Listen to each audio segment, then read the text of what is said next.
We're back on a regular order of our meeting as well. The next item on our formal agenda are liquor license applications recommended for disapproval. The first item is item number 26, which is a proposed Circle K store in District 4, in which our professional staff is recommending disapproval based on Street Transportation Department recommendation and comments from the neighborhood. Can we get a short staff presentation on item number 26, Circle K store number 3404? Mayor, members of the council, my name is Denise Archibald with the City Clerk Department. That application has been withdrawn at the State Department of Liquor, so staff makes a recommendation for withdrawal.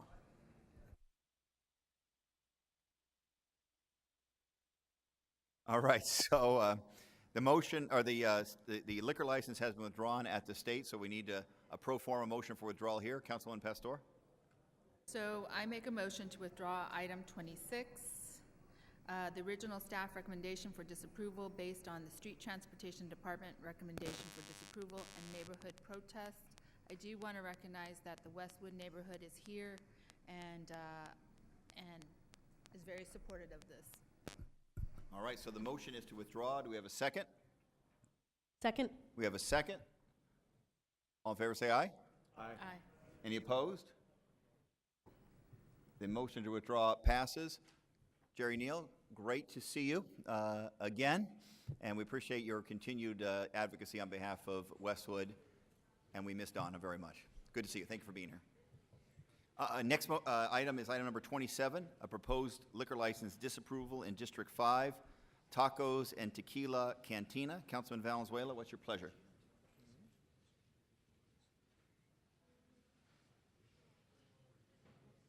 Yeah, it says the staff recommendation. Why don't we get a staff recommendation on tacos and tequila?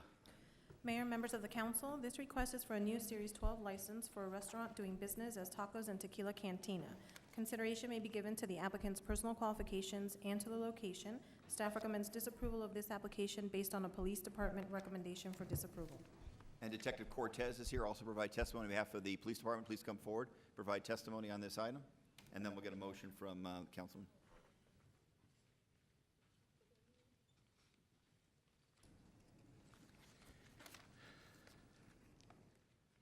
Mr. Mayor, Vice Mayor, members of council. My name is Oscar Cortez. I work as a abatement detective and liquor liaison out of Cactus Park Precinct. Cactus Park Precinct and Phoenix Police Department recommends disapproval for this application. Due to the reasons that are specified on the recommendation disapproval form that you have in front of you, that being financial disclosure, there was issues regarding financial disclosure on this application, inconsistencies of funds and where they came from, that being $30,000 and no debts and money being paid for this business itself. I met with the owner himself, and they talked about their savings accounts. However, there was never any proof of any money, of any source of funds for this business, other than the fact that they had $523 and 50 cents from the Arizona Gold Exchange, and another $504.47 from a Provident Metals selling of precious metals. So there's question marks and still question marks. There has been no follow-up. There has been no revelation of any truth of any financial disclosure of any kind where any monies are coming from for this business. So we have a problem without other Cactus Park Precinct on that issue. Additionally, another issue of the fact that, as it says in ARS 4-203A, and I'm going to quote the last portion of it, public conveyance requires that the best interest of the community be substantially served by the issuance of this license. Now, that's also with the capability, qualification, and reliability. However, I want to key in on, does it serve the best interest of the community? This is what I look at also as well, because of the fact that one of the applicants, Mr. Mayazo, has been listed as a previous employee and manager of the PCC, which is a sweepstake-style gambling, computerized gambling facility at 3421 West Northern Avenue. And he was documented there as one of the employees, and documentation has come from Officer Karen Friend, who works at the precinct I'm at, and I've also met with her. But it's coded as a 777 Internet Cafe, Phoenix Cyber Cafe. There's a problem with that because of the fact that under the current Arizona statutes is illegal gambling that was occurring there, and our state investigator is still looking into that as well. But as I met with the applicants at the new location, proposed location, 5642 North 27th Avenue, I discovered several computers at that location and screens in the corner, the rear of the room, which also, when I questioned them about that, they acknowledged the fact that that came from the 3421 West Northern Avenue facility, which also led me to believe that, and also they had no answers for the fact that there could be some computerized gambling going on at the restaurant or the proposed restaurant. So due to the fact that there's financial disclosure questions and due to the fact that the best interest of the community is not going to be served with the issuance of this liquor license, the Cactus Park Precinct and Phoenix Police Department recommends disapproval of this application. Thank you very much, Detective Cortez, for that very thorough report that's going to be very helpful at the State Liquor Board. Councilman Valenzuela, do Do you have any cards, Mayor? you have any cards on item number 27? Just Detective Cortez, that's it, please. Okay. Thank you, Detective Cortez. I will support staff recommendation disapproval. My motion is to support staff recommendation. The motion is to disapprove based upon the recommendation of the professional staff as well as Detective Cortez and the Phoenix Police Department. Do we have a second? Second. We have a motion, we have a second. Roll call. DeCiccio. Yes. Gallego. Yes. Gates. Yes. Nowakowski. Yes. Pastor. Yes. Valenzuela. Yes. Williams. Waring. Yes. Mayor Stanton. Yes, so the motion to disapprove passes unanimously. Councilwoman Williams is out of town. She did commit to stay on through the tax levy items as well as the items relative to the initiative, and so she's no longer present in the meeting, so make sure the record reflects that. Next item is item number 28, a proposed disapproval in District 7, AAA Food Mart. Councilman Nowakowski, you want staff report? And there's also a detective from Phoenix Police Department as well on this item. Mayor, I'd just like to make the motion, I don't think we need a report. I'd like to make the motion to disapprove item number 28, based on the police recommendation for disapproval, concerns with the applicant's qualification and being able to hold a liquor license.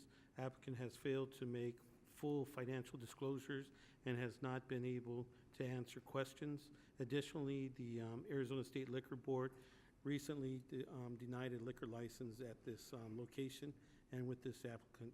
Because of all those reasons, that's why I'm making the motion disapproval. Thank you very much, Councilman Nowakowski. Do you have a second on that?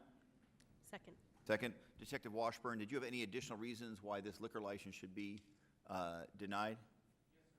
Please come forward then and provide those for the record, just so we have it, so we have the best opportunity for success before the State Liquor Board. Absolutely. Thank you, Mr. Mayor, Vice Mayor, Council. The information that Councilman Nowakowski supplied is correct. I have further information as of today, though, that I just uncovered. Thank you. Monday, I had an opportunity to sit down with the applicant and finally receive their documents for the finances for the money going into this business. The documents that they provided cover about 6 months worth of bank statements. On one of those months, there was a considerable amount of unusual activity. When I questioned them about the activity, they related that it was money coming in from a fuel gasoline supply company.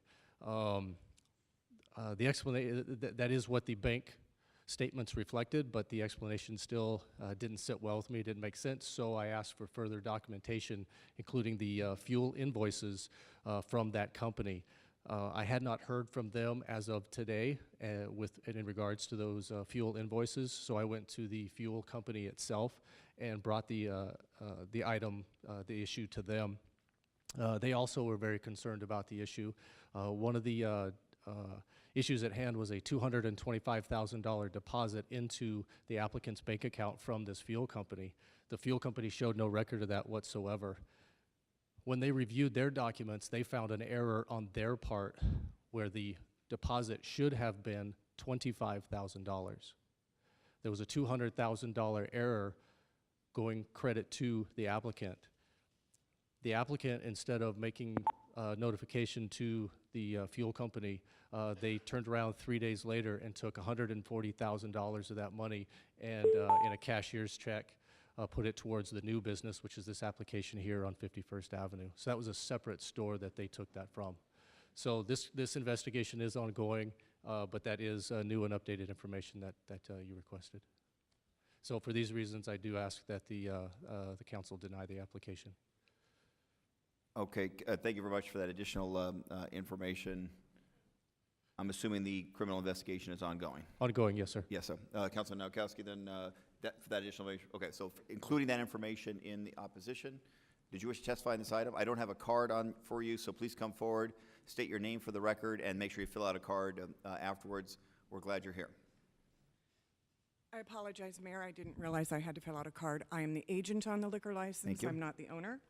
I would just like to say. Who are you? My name is Lauren Merritt, and I serve as the agent on a variety of different liquor What is licenses. your in either the home or state. business address?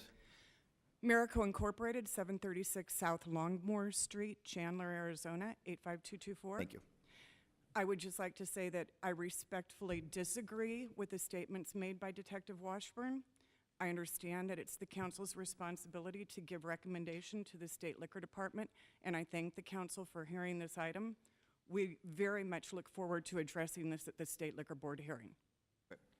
Thank you very much. As you know, this is not a court of law here before this body. We have to take the information provided by our staff and make the best recommendation possible based upon that. Obviously, the information provided by the detective is very, very serious allegation information. So we have a motion for disapproval based upon the information provided by Councilman Noakowski as well as by Detective Washburn. We have a second. Roll call. DeCiccio. Yes. Gallego. Yes. Gates. Yes. Yes. Noakowski. Pastor. Valenzuela. Waring. Yes. Mayor Stanton. Yes. Next item is old business liquor license application in District 5, Club Silverado. 29. Oh, I apologize. 29 is next. I apologize. I skipped ahead. Item 29 is ratification of Planning Commission action. Vice Mayor, do you have a motion on 29? Move to approve item 29. Second. A motion, a second. Any cards? All in favor, say aye. Aye. Any opposed? Passes unanimously. Item number 30 is a old business liquor license application in District 5, Councilman Valenzuela. We have one card on the item in favor, available to speak if necessary. What's your pleasure? Who is the card on? Lorena Carbajal is the in favor of the item, available to speak if requested. Right. And I want to thank both the applicant and the neighborhood association leaders for coming together and working out some issues, working through whatever issues. I want to just remind the applicant of the stipulations agreed to by the, between both the neighborhood and the applicant. And with that, I would move for approval. Thank you very much. Motion for approval. Do you have a second? Motion and second. All in favor, say aye. Any opposed? Passes unanimously. Next, we're on to G ordinances. Let's see, the legal title needs to be read, so can we have the legal title read by our city clerk? Item 31, ordinance G5936, an ordinance relating to minimum standards for City of Phoenix airports, amending Article 8, Chapter 4, Section 4-160, Phoenix City Code, minimum standards fees. Yes. Vice Mayor, do you have a motion on item 31? Motion to approve item 31. Just have one quick question for staff. See if we Does get a this second increase- first. Let's see if we get a second on the Oh, motion. sorry. Second. We have a motion, a second. Go Okay, ahead. does this increase fees? Does item 31 either increase fees immediately or potentially increase fees? Danny Murphy, our airport director, is here to answer that question. Thank you, Mayor, Vice Mayor. Does this increase fees? I'm sorry. What does 31 do, assuming it passes this council? Yes, item 31, Vice Mayor, this actually lowers the fees that these businesses would pay to the airport. Perfect, thank you. All right, so any other questions for item number 31? Roll call. DeCiccio. Yes. Gallego. Yes. Gates. Yes. Noakowski. Yes. Pastor. Yes. Valenzuela. Yes. Waring. Yes. Mayor Stanton. Yes. Item number 32, City Clerk, please read the title. Item 32, ordinance G5937, an ordinance establishing a complete streets advisory board. Anyone? Would any member of this council like to make a motion on item number 32? I would like to make a motion to move item 32. Okay, so Councilwoman Pastor has made the motion. Councilman Gallego? Would like to second? We have a motion and a second for the city to establish a complete streets advisory board. Any questions from members of the council? Roll call. DeCiccio. Yes. Gallego. Yes. Gates. Yes. Noakowski. Yes. Pastor. Yes. Valenzuela. Waring. No. Mayor Stanton. Yes, item passes on a 7-to-1 vote. G ordinances, S ordinances, and resolutions. Mr. City Clerk, are we prepared with a, I think we're ready.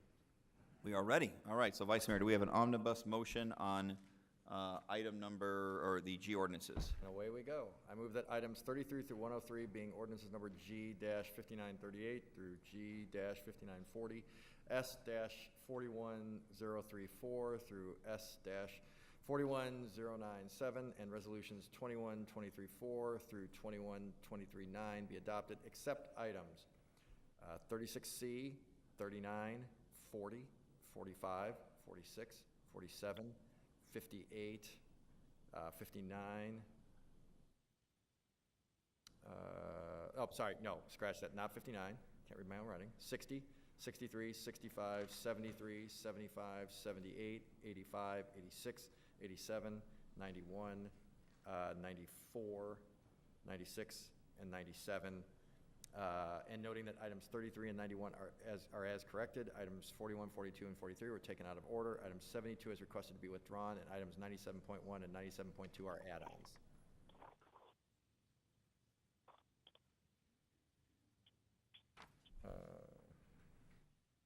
I didn't, okay. I'm sorry, and adding, also withdrawing 98. Hold out 98. Yeah, hold out 98. And I think that's it, right? Chris? Okay. We have an omnibus motion. Do we have a second on that motion? Second. We have a motion. We have a second on, roll call. DeCiccio. Yes. Gallego. Yes. Gates. Yes. Noakowski. Yes. Pastor. Yes. Valenzuela. Waring. Yes. Mayor Stanton. Yes. All right, so that item passes unanimously. Next item, Vice Mayor. The next item will be 36C. Could somebody else move it? Okay, so 36C is part of our payment ordinances. This is Arizona Forward membership and sponsorship dues. Would somebody like to make a motion on 36C? Move approval. We have a motion. Do we have a second? Second. Are there any comments by members of this council on whether we should continue our membership in Arizona Forward? Appreciate Arizona Forward's work in my district and many others to make sure that we are developing sustainably. They are in a great partnership with us to make sure we take advantage of all our canals have to offer and to improve our transportation infrastructure in other areas. So I'm glad that we are moving forward with our membership. Thank you very much, Councilwoman. Any other comments by members of this council? Roll call. DeCiccio. No. Gallego. Yes. Gates. Yes. Noakowski. Pastor. Yes. Valenzuela. Waring. Mayor Stanton. Yes, that item passes on a 6-2 vote. The next item is item number 39, I believe. Move approval item 39. We have a motion on 39. Do we have a second on 39? 39 is the settlement of Qatar Aviation aircraft charter fee revenue audit. Greta Rogers, you wish to provide testimony on item number 39? Okay, she's opposed to the item for the record, but not wishing to speak. Any comments, members of the council? Roll call. DeCiccio. Yes. Gallego. Yes. Gates. Yes. Noakowski. Pastor. Yes. Valenzuela. Waring. Yes. Mayor Stanton. Yes. Item number 40. Do we have a motion on item number 40? Move approval item 40, and just one quick question. And second. Okay, so we have a motion on item number 40. We have a second on item number 40. Vice Mayor, you had a question on item number 40, the creation of the Pediatric Healthcare Initiative Fund. Vice Mayor. Does this, I guess Paul's coming up. Paul, does this raise taxes in any way or increase fees or costs to the city? Why don't you, in general, explain what it does, and as part of that, to the best of your ability, answer the Vice Mayor's questions, because in my opinion, it's a very exciting proposal. Yeah, it's a good thing.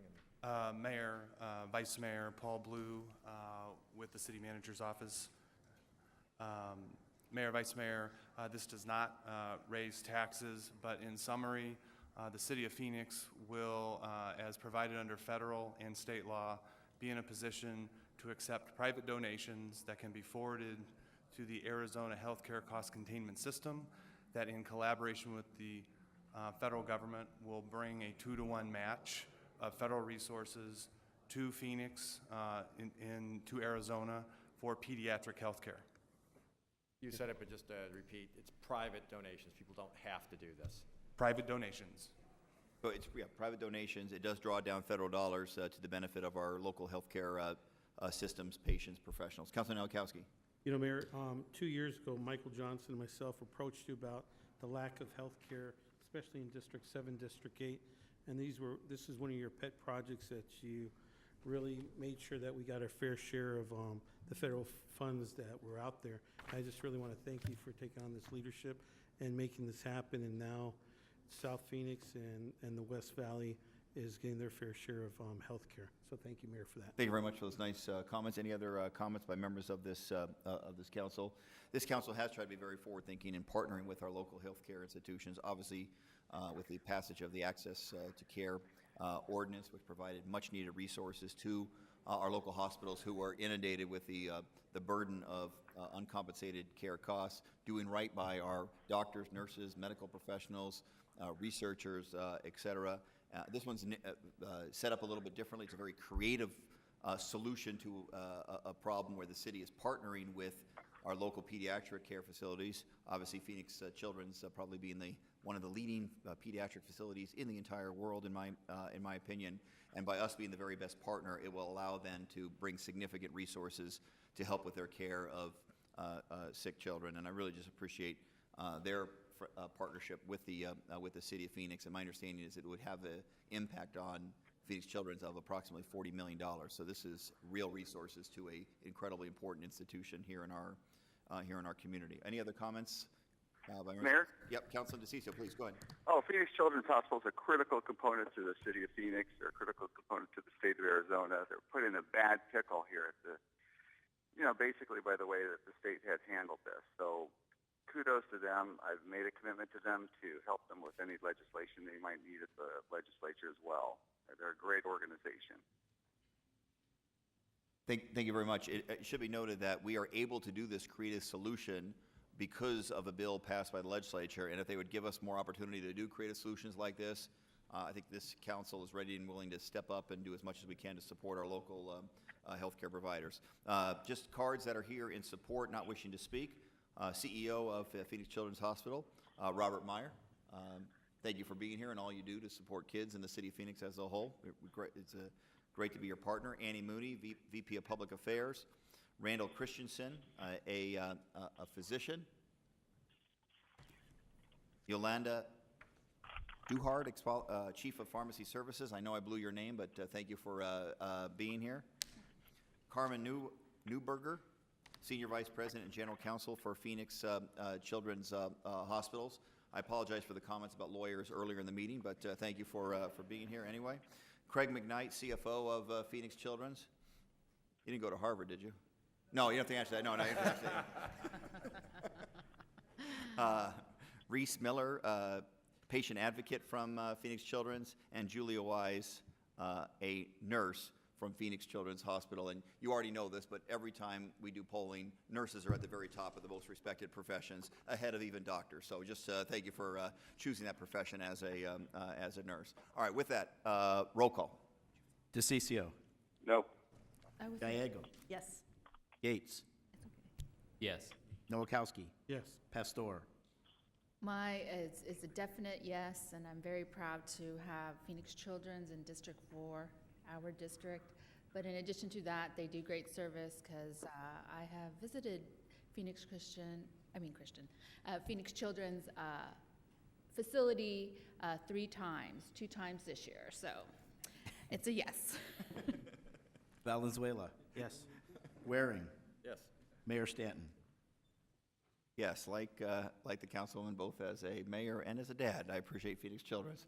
All right, so that item passed unanimous, 7-1. I apologize. It passed 7-1. Okay. 7-1. Congratulations, Phoenix Children's, and with the doctors being here, I should have had you go first, so go back and help those kids right away. Thank you so much.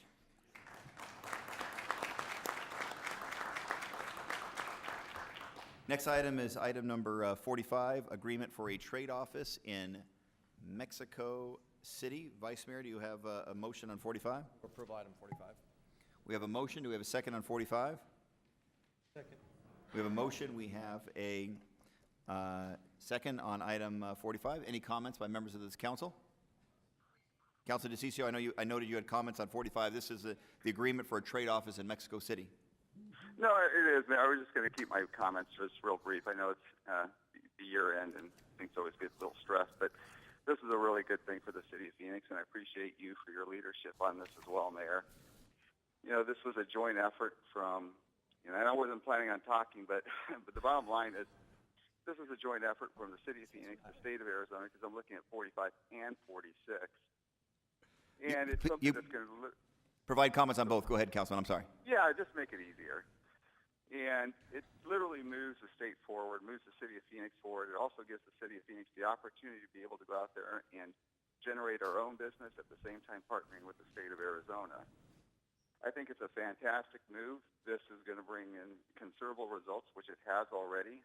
And Mayor, you've done a great job. I think people need to remember as well, Councilman Nowakowski started this discussion back in the mid-2000s that really got the city of Phoenix to move forward on this. And if it wasn't for the bad economic times, I think we would have moved a lot faster. So lots of kudos to Councilman Nowakowski, yourself, Mayor, members of the state legislature like Tom Faris and Catherine Miranda in the governor's office. Sandra Watson from the Arizona, what is that, the ACA, the Arizona, just remember that. ACA. Commerce Authority. Yep. Arizona Commerce Authority, GPAC, SRP, others. Everybody's been involved in this, and that shows the type of leadership that we need to have at the state and local level, the type of bipartisan support that we've been able to get to be able to move these big projects forward. Out of this, we'll get Pro-Mexico. We'll get a university at the city of Phoenix. We're going to get a trade office in Mexico City. Lots of good things happening. Thank you, Mayor. Thank you very much, Councilman, and you did tick off the names of so many of our partners. I should also mention MAG, the Maricopa Associations of Governments, as well as some of our leading private sector businesses. As you mentioned, it's a true public-private partnership. Councilman Nowakowski. Mayor, I just want to mention that we shouldn't overlook Hermosillo. If there's somehow, some way that we can get an office in Hermosillo also, because that's our sister city, and plus all the businesses that we have partnerships out there right now with Hermosillo. Last month, I was able to go to a conference where all the mayors of Sonora and the state of Arizona, I was representing the mayor there, and we signed an agreement where we're going to actually create a mega region. What that means is that the state of Arizona and the state of Sonora are going to go out there and let the world know that they're open for business. So what a great opportunity that we're going to end up having a mega region without borders, that we're going to start to market the state of Arizona and the state of Sonora and use both sides to bring big businesses and opportunities to both of our states. So with that, Mayor, I would really like to look into the future of opening up an office also in Hermosillo and working very close with our Sister Cities program. What a great opportunity to open doors, especially with other elected officials out there. And I just got word yesterday that I'm going to be receiving the Oatley Award on September 15th on the Mexican Independence Day here at City Hall. So thank you for all that leadership also. All right. Congratulations, Mayor? and that's great. Mayor, Very exciting announcement. Councilman DeCiccio, please. And I'll be really quick on it, too. I do want to just congratulate Councilman Nowakowski for all the great work. He's been an incredible asset to the city of Phoenix. I don't think people realize the asset that he brings and the abilities he brings to the city. His connections with Hermosillo are outstanding. His connections with most of the northern states of Mexico, which are our largest trading partners, like Hermosillo is. And I think that we ought to be using him a lot more, quite frankly, from what I saw from his abilities and his connections, and opening up that door for business and trade for the state of Arizona and for the city. So we have a lot of assets at the city, and this is one of those things that we all pretty much agree on. And I think it's fantastic because it's all about positive movement and moving our city forward, Mayor. Thank you. Thank you very much, Councilman. Councilman Valenzuela? Yeah, Mayor, this is long overdue. You know, I agree. I think this is something that we all agree on. We have a lot of partners, and I don't want to forget some very important people in this entire process, and that is our city staff with Paul Blue and Hank Marshall, and that our entire staff that has worked on this. You know, we could talk about GPEC, who I work closely with and have a great deal of respect for. We could talk about the ACA and everyone else, but the city of Phoenix is an incredible partner as well to them. So thank you to Paul Blue and to Hank Marshall for getting us here, and very excited. Councilman, thank you very much for those comments. Any other comments by members of this council? I would just say that you know, Phoenix has pushed forward and shown a leadership on this issue as we should. And I think the state of Arizona, who's joining with us in this effort, is super exciting. I think we're going to see more and more coming forward in that regard. But City of Phoenix showing leadership. Councilman Akowski's been doing this for so many years, and I'm glad to have partnered with him. I think the point that he made about our investment in Mexico City, the capital city, is critically important, but so is our relationship with the state of Sonora, in particular, Hermosillo, is equally as important, and both go hand in hand. One doesn't really exist without the other. But the benefit of this office, the success of this office, won't just be for Phoenix businesses, although a lot of Phoenix businesses are going to benefit from this. It's for the entire region and the entire state, because we don't exist as an island as a city of Phoenix. We're part of this larger economy. We have a unique leadership role to play, and we're playing it. But this Mexico City Trade Office is going to benefit this entire economy. So I'm happy to support this, and let's get this thing going and get the grand opening, and let's create some jobs. Mayor, one quick Council, thing, please. just really quick. I mentioned Paul Blue and Hank Marshall, and we really are fortunate. We're blessed to have probably the most humble city manager in the state and probably the country. So we always do that, you know, Paul Blue or Rick Neymark or whoever, but certainly our guy here, Ed Zerker, Mr. Zerker, you know, thank you for your leadership in all of this as well. Thank you very much. We do have one, Councilman Pastor, please. Yes, and I also want to recognize the Arizona-Mexico Commission and Margie Emmerman and all her efforts that have been for many years. So I just want to do a shout out to her. Councilman, I think that is an outstanding point. Margie has done incredible work in very difficult political times, frankly, in terms of our relationship with Mexico. It's one of the reasons why Phoenix had to show leadership on this, and Margie's done great work, and we wouldn't be here if she didn't partner with us in her capacity with the Arizona-Mexico Commission. Diane Barker, did you have testimony on this item, please? Thank you, Mayor and Council. District 7, and I want to applaud my Councilman Nowakowski for obviously stepping up this process. This is something that we want to increase the import and export capabilities. It's long overdue with our neighbor, Mexico. And I want to congratulate you also, Councilman, that you're coming in summer attire. I noticed that the air is, and if I'm able to take this in here like this, I'm in summer attire. We've cut down on this energy feed. Other than that, it's because I've been swimming at the Encanto pools and my blood's going now. But on this point here, I know the mayor did quite a bit in presenting this issue at MAG, and we got some compliance there. There were some cities that thought that maybe that was too much to be asking for other cities, but there'll be some overflow. Now, I'd like to speak not only on this one, but the next item, the next two, they're related to economic development. Can I do that? If you keep it within 2 minutes, go. Okay. So we're in favor of this, but rather than going out, and remember, we still have to come back with the ethics. It was spoken today about that, and the issue also is the money that we'll be expending for trips. I suggest that we do more in here. I noticed there are different budgets. We also are paying $10,000 to this, the hotel that we own, Sheridan, to bring in a hosting for the airport.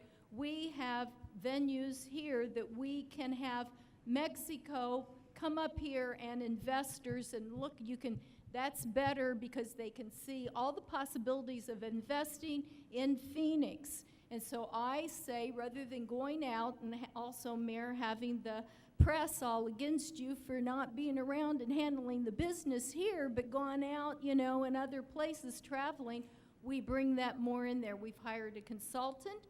That's good.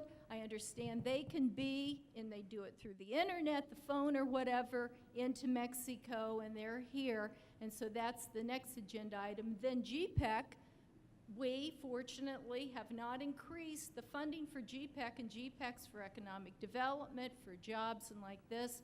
And we've got all these, so let's take all of our sources and maximize to the most. Thank you. Thank you very much, Ms. Barker. I would just politely point out that through economic development, through my office, through the Councilman Nowakowski, and all of our offices, there is a lot of activity here in Phoenix hosting visitors, dignitaries, elected officials, and investors from Mexico. This is a two-way street. This is not just going to be Phoenix-based companies investing in Mexico, but as important will be trade opportunities and foreign direct investment from Mexican investment entities and or wealthy individuals into the city of Phoenix. They can choose where to take their resources, and we need to do a much better job of having them bring the resources here. And the best way is to have them visit here, meet us, see us, and maybe understand that it's a little bit different than they may have seen in their local media. This is a wonderful place with wonderful people and wonderful business opportunities. It's a point well taken. All right, so with that, we're going to do 45 first. We have a motion, we have a second. Roll call. DeCiccio. Yes. Gallego. Yes. Gates. Yes. Nowakowski. Yes. Pastor. Yes. Valenzuela. Yes. Waring. Mayor Stanton. Yes, so the item passes unanimously. Next item is item number 46, which is negotiations and agreement for Mexico Trade Promotion Services. This is the hiring of a firm that will represent the city of Phoenix in Mexico and kind of staff the full-time the office in Mexico. Do we have a motion on item number 46, Councilwoman? So I make a motion for item 46. I'll second that. We have a Mayor. motion and a second on item number 46. Additional comments by any members of the council on 46? Diane Barker, did you already provide your testimony on 46? Thank you for covering both in one item. The reality is this: is that Phoenix is going to get started sooner rather than later with our trade office, and then as the state, which they got money in their budget for a trade office, we're going to partner with them. We're not going to be subsumed by them. We're going to still have an independent entity, but obviously we're on the same team. We're going to be partnering as much as possible, and I know the firm that's recommended by professional staff is exactly in the same tune, if you will, in that regard. So with that, roll call. Wait, I'm sorry, Councilman, please, I apologize. Councilman DeCiccio has a comment. Councilman DeCiccio, did you have comments on 46? No, thank you, Mayor. But no, I did it on the first. No problem, no problem. You I- covered I both do- in the first I one. have a quick Councilman comment. Nowakowski, go ahead. Mayor, we're thinking a lot of people. I really want to thank Ruben and Jaime and actually Tammy Fisher from our airport. I mean, if it wasn't for their hard work and their efforts, we wouldn't have been able to have Volaris here as an airline in Phoenix going to Mexico. We have 2 flights right now, one to Guadalajara, the other to Mexico City, and there's talks about going to 2 other cities in Mexico in the near future. So really want to thank you all for your hard effort, and it took about 5 years or so, but we finally nailed them, and thank you for your hard work. And once again, Tammy, thank you for being that shining star for us. Thanks. Thanks for those kind comments. Roll call. DeCiccio. Yes. Gallego. Yes. Gates. Yes. Nowakowski. Yes. Pastor. Yes. Valenzuela. Yes. Mayor Stanton. Yes. Passes unanimously. Next item is item number 47, proposed contract with Greater Phoenix Economic Council. Do we have a motion on item number 47? Councilwoman Pastor. I make a motion for item 47, contract with Greater Phoenix Economic Council. We have a motion. Do we have a second? We have a motion and a second. Do we have cards on item number 47? Okay, Councilman Valenzuela, did you have additional comments on our contract with GPEC? No, just that I'm proud to be able to support this item. We've had more than a 25-year successful relationship, we meaning the city of Phoenix and GPEC. And while the city of Phoenix makes up about 12% of GPEC's total budget, 42% of GPEC's locates are, in the past 5 years, are right here in Phoenix. We could not do it alone, and I'm appreciative of all of our partners, all of the chambers, but I have to tell you, in my humble opinion, I have to put GPEC at the top of that list for all the work that they do, not only for the city of Phoenix, but the region and in many cases the state. So with that, I'm in full support. Thank you very much. Other comments? Councilman Nowakowski? Mayor, I don't know if I can vote on this without Barry being here. But at the same time, I just really want to thank Barry for all his hard work on that Amazon in District 7 and all the other businesses that he was able to bring to the city of Phoenix, and all his great staff for all your efforts. So thank you so much, and keep up the good work. Thank you very much. Barry is not here, but Chris Camacho is here representing GPEC. Thank you for being here. Any other comments? I just want to say particularly Councilwoman Gallego, please. appreciate GPEC's work on business retention, on making sure we take a good care of our businesses who are here and understand their business climate, and look forward to continue to work to support our existing businesses, because they really are our backbone, and I appreciate that on behalf of GPEC. And since I didn't speak on the last item, I did want to congratulate Councilman Nowakowski on his big award, which I believe is the highest award an American can receive from the government of Mexico. So very big deal. It's good to have you get the well-deserved recognition. Other comments? Councilman Gates? Thank you, Mayor. I will be supporting this item. I greatly appreciate the work of GPEC. I also appreciate the fact that they've kept their fees at the same level. They didn't increase them. And I'm guessing the reason Barry Broom isn't here, I saw him, ran into him at Tom's Tavern yesterday. We were both watching World Cup, and I think he's having a little World Cup hangover, a little disappointed by the result. So thank you, Mayor. He told me he was working yesterday, but hey, all right. He actually was working the room. With Barry, I'm shocked. All right. Other comments by members of this council? Roll call. DeCiccio. Yes. Gallego. Yes. Gates. Yes. Nowakowski. Yes. Pastor. Yes. Valenzuela. Yes. Waring. Yes. Mayor Stanton. Yes. That item passes. Next item, Vice Mayor? Mayor, I'd like to do 4 items that Councilman Gallego has conflicts on all at once. If we can do that. Please. I move items 58, 62, 91, and 97. Second. We have a motion, we have a second. Noting that Councilman Gallego has a conflict on those items. Roll call. DeCiccio. Yes. Gates. Yes. Nowakowski. Yes. Pastor. Yes. Valenzuela.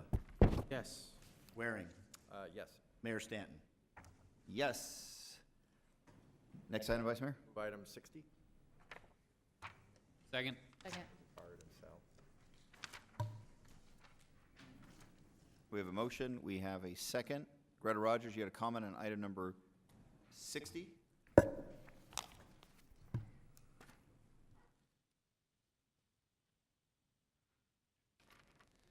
$60 is the sale of city-owned property identified as excess property.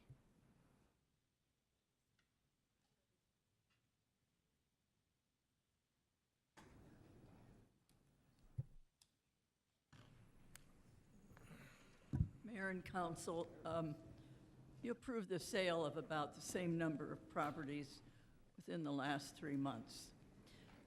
I have from 11/12 the total compendium of properties that the city owns. It's this thick, both sides of 8.5 by 11 pages. There are 1,400 listings. So you've got 12 today, and you had 8 or 12 2 months ago. That isn't even spit in the ocean attacking this problem, which is a money provider for the city.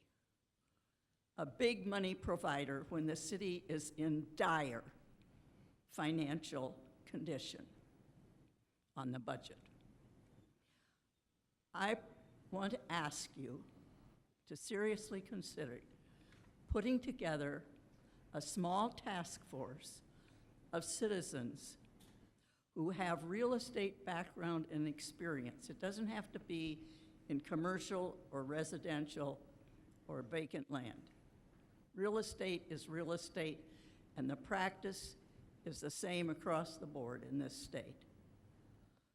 Get this done. Get this down to, within 5 years, less than 1,000 properties.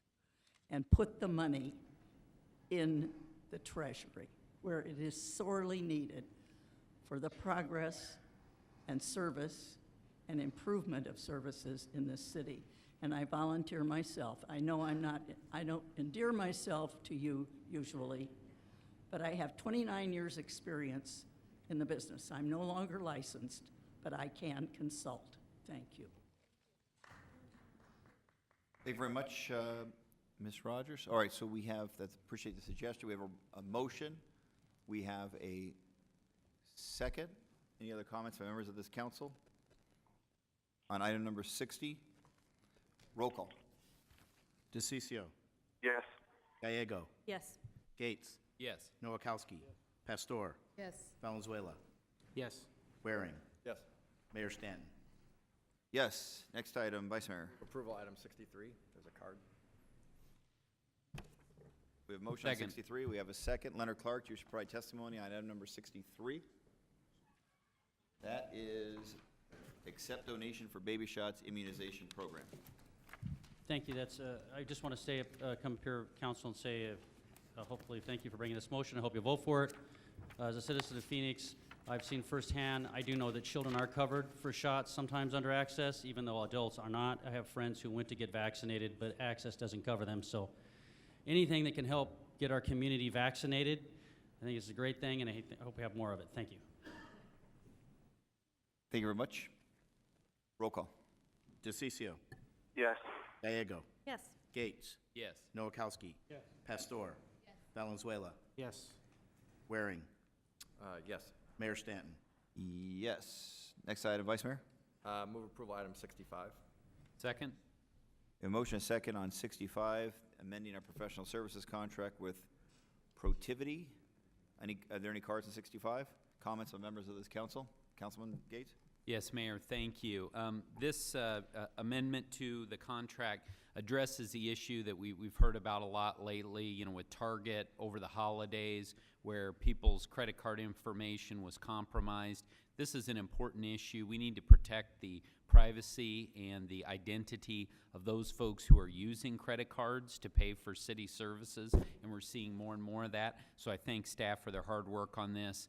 We need to make sure that we are protecting that vitally important confidential information. Thank you, Mayor. Thank you very much, Councilman. Roll call. DeCiccio. Yes. Gallego. Yes. Gates. Yes. Noakowski. Yes. Pastor. Yes. Valenzuela. Yes. Waring. Yes. Mayor Stanton. Yes. Next item, Vice Mayor. I will move item 73. We have a motion on item 73. Do we have a second? We have to do. Oh, 66, I apologize. Oh, Bill, Oh. I'm sorry, I should have told you. Bill said we didn't need to pull that, so I don't think I pulled it. Yeah. Not on the list that I read, so unless, 73. We did vote on 66 previously? yeah, I didn't pull it, so. Okay, so item 73 is next. Councilwoman Pastor made a motion on 73. Do we have a second? Yes.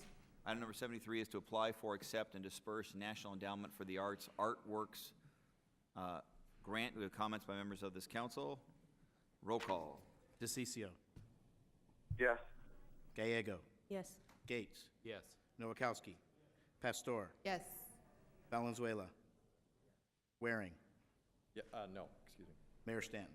Yes, so item passes 7-1. Next item is item number 75. Can we get a motion on 75 holding out the Phoenix Symphony item?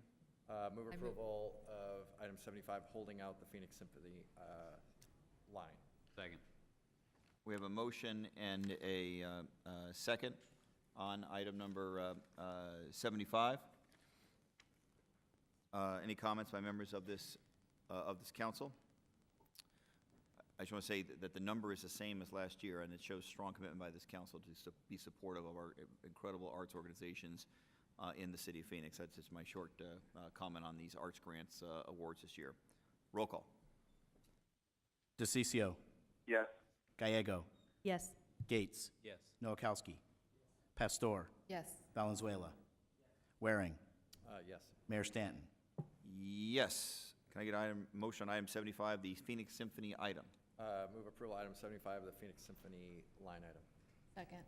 We have a motion and a second. Councilman Gates? Mayor, potential conflict.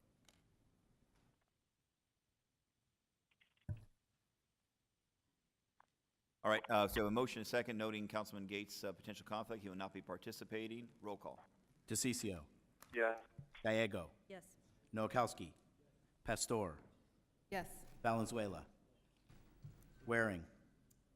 Yes. Mayor Stanton. Yes. Next item, Vice Mayor. I move item 78.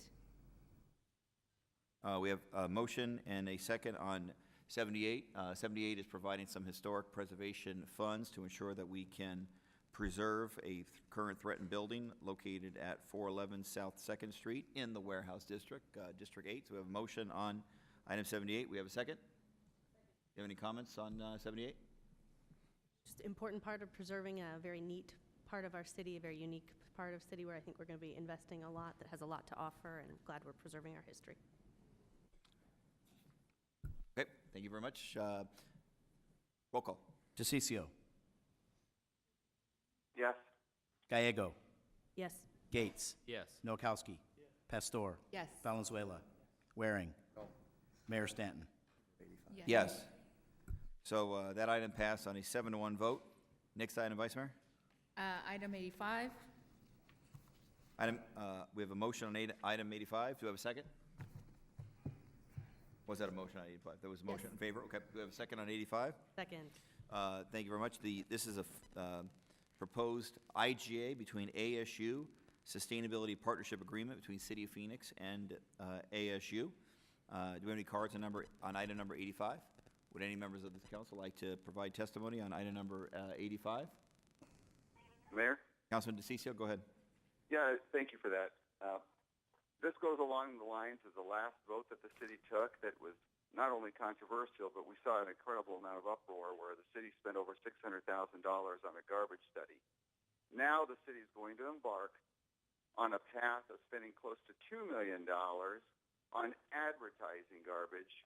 We don't need any more studies. We don't need any more studies of garbage in particular.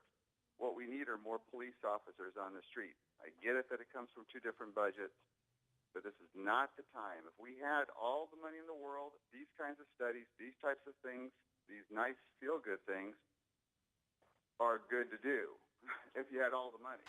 We don't. We just went through a major budget crisis. You would think that this council, this mayor and council would learn to put these things off. It's not what we want, it's what we need right now. What we need now is focus. We need to focus on economic development. We saw that with the trade office in Mexico. And now we're going and diverting back and spending $2 million. How do you justify $2 million in advertising garbage? Advertising garbage to the general public. You don't justify it. It's another feel-good measure that doesn't account for and bring in any real results. Thank you very much, Council. I'm going to ask the city manager to the best of his ability, clarify what would this intergovernmental agreement would do between the City of Phoenix and Arizona State University Institute of Sustainability. Thank you, Mayor, Councilman DeCiccio, members of the council. This follows up on an action by the council last year to establish a goal for diverting solid waste from the landfills. Every ton of solid waste we divert from the landfill is a savings to the City of Phoenix. This would be an IGA with ASU to create a partnership agreement nationwide and around the world for $500,000 per year, and it is it's also a economic development tool in that it creates an incubator for cutting-edge research as it relates to what goes to the landfill and what can be diverted from the landfill. And our staff estimates that the result of it could be a savings of $1 to $3 million per year. Thank you very much. Any other additional comments or questions for members of our staff? Councilman Gates? Obviously, I agree with where Councilman DeCiccio is coming from, that we have to be very careful about every dollar we're spending. But I will be supporting this because I believe that this will have a return of more than we spend. Otherwise, I would not support it. So I believe that this is going to lead to less waste going into landfill, which pays for itself. And I also think that it will lead to new enterprises. I think it will be an economic development tool. But I think it's very important that since we are investing money in this, that we work very closely with ASU and the entities that get involved in this to make sure that we're getting our fair share and protecting our intellectual property rights to the extent that the city of Phoenix has those. So I don't want to just spend the money and have, because for all we know, the next Microsoft of trash, it sounds funny, but it could be developed out of this, and I want to make sure that we're protecting our investment in this. Thank you, Mayor. Thank you very much, Councilman Gates. Councilman Gallego. I think it's important that in this intergovernmental agreement, our partners are going to be going out and leveraging those funds, so they're going to be finding partners who will help pay for this and help our investment go even further. This supports our strategic plan for economic development, which the council put together before I was elected, but it identified sustainable businesses as one of our strategic advantages, an area where Phoenix really could do well, where we have advantages that other communities don't have, and in trying to take these resources, which we used to call trash and solid waste, and put them in support of new business creation. We have a lot going for us, including the open space to incubate these businesses. It is just outside of my district, but we'll be supporting a lot of the businesses in my district, many of which are owned by low-income people who don't usually get a lot of support. We do a great job supporting some of our largest businesses, but this will also help some of our very small entrepreneurs who want to get into the green space. And so glad to take advantage of ASU, which is also helping to fund this agreement. Thank you very much, Councilman, for those comments and your leadership on sustainability. Councilman Nowakowski had some questions for Mr. Trujillo. We have a new director. Congratulations in your future appointment. I think, is it official yet, or? Mayor, Councilman Nowakowski, thank you for that, yes. Mr. Trujillo, effective July 16th, will be the city's new Public Works Director with the retirement of Neil Mann. One of the things I would say is that John really has made his mark in the city. These three items are sort of a summary of what he's really focused on, is getting the incubator going, focusing on business analytics, and all the changes that we're making to enhance our collections and our diversion rate. So yes, thank you. And just for some information on the 27th Avenue landfill, I really believe it's District 7 and District 8 that shares that. But on the question is, it's a transfer station. A lot of people believe that it's actually a landfill, an operating landfill, but it's not. Can you kind of explain that for individuals so that they can understand what really goes on at that facility? Mayor, Councilman Nowakowski, thank you. Yes, we approximately have 160 acres located at that site. Approximately half of it is a closed landfill. The other part of it, we have a transfer station with MRF operating at that site as well, that we collect and market our recyclable material. So with that site, our goal for that site, as you mentioned, is economic development. We want to create our own circular economy at that site. About 80 to 90% of the material that we manage at that site either gets shipped to the landfill or it gets shipped to China.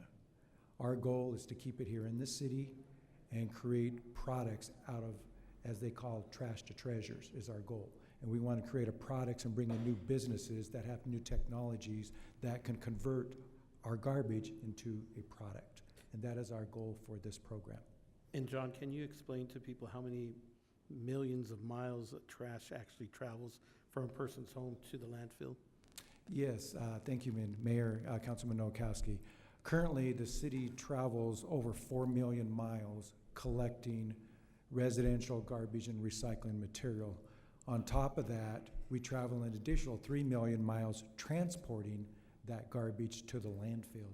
So that's approximately 7 million miles total, which is, as I equate, equal to going to the moon and back 14 times every single year. So John, I just want to really thank you for this effort. I think it's going to not just save our environment, but also when you talk about transporting it in trucks, just the air quality itself. So these are just thinking outside the box, looking at creative ways, and exactly what Councilmember Gates was talking about. You never know, there might be the new Microsoft product that comes out of this waste material that people never thought of and saying, wow, I should have thought about this. So I just want to thank you for partnering up with ASU and creating something positive with our trash. Thank you very much, Councilman Valenzuela. Yeah, I appreciate it. I want to thank Arizona State University, who I believe is here. I want to, of course, thank you, John. Congratulations on your new position. Well, the position you've been working in, I understand in the past as well, but congratulations on the official announcement. And I also think of this as an economic development tool. So yes, we did just, move forward on the Mexico Trade Office, which is all about economic development. And this is also about economic development. It's not just throwing a couple $1 million in the trash simply because we're talking about how we're going to be dealing with trash. This is about economic development. It's about perhaps creating jobs, and this is a robust study. This is, I'm all for more police officers and firefighters. It is, personally, I will tell you, it's my #1 priority. In fact, I've dedicated my life to keeping people safe, and that is absolutely my #1 priority. This is a different fund, and I'm saying that because it's important that, we express this and we explain this to our constituents, because to do otherwise is absolutely irresponsible. So this $2 million, actually, the funds are available in the Public Works Department's Solid Waste Fund. This is a partnership with Arizona State University. This is about economic development and new jobs, and this is a very positive thing, and it's something that I absolutely support. Thank you very much. Any other comments by members of this council? Councilman Gallego, please jump in. Would you tell us about your partnership with the Mayo Clinic? Yes, if I may, I'll talk, first of all, just to clarify a little bit, we are spending our $2 million, which is $500,000 a year, but also ASU is investing their funding as well into this project as well. So it's not just City of Phoenix putting funding in. They will also be leveraging our funding, their funding with grants, as well as private sector funding for this process as well. So I just wanted to clarify that. Now, back to your question, Mayor and Councilwoman Gallego, the partnership with Mayo Clinic, and that's what this is what this has brought to the city, is all these businesses are coming and wanting to be part of this partnership. So Mayo Clinic, Republic Services, the City of Phoenix, and ASU have created a partnership to work with the Paradise Valley Unified School District to look and review their solid waste to make it more sustainable, so they can create a diversion program and try to meet or exceed our goal of 40% by the year 2020. On top of this, we're also creating a curriculum program to educate those 33,000 kids and 44 schools about this program as well. So that's the partnership that's created with this type of a program, the public-private partnership moving forward. And there's many more. We're in discussions with Walmart, Pepsi, Amoresco, some other companies. PepsiCo are also talking about these partnerships too. Wonderful. And since it is near District 8, I do have a preference for businesses that have lower impact on the air quality, because that is something we're working very hard on in our area with Councilman Nowakowski's office. So just wanted to put that in the record. Thank you. Thank you very much, Councilman. Other comments? Mayor? Gates, so Councilman Gates, and then Councilman Pastor, then Councilman DeCiccio, please. Just for the future, may possibly do a partnership with some of our Phoenix school districts. That would be great.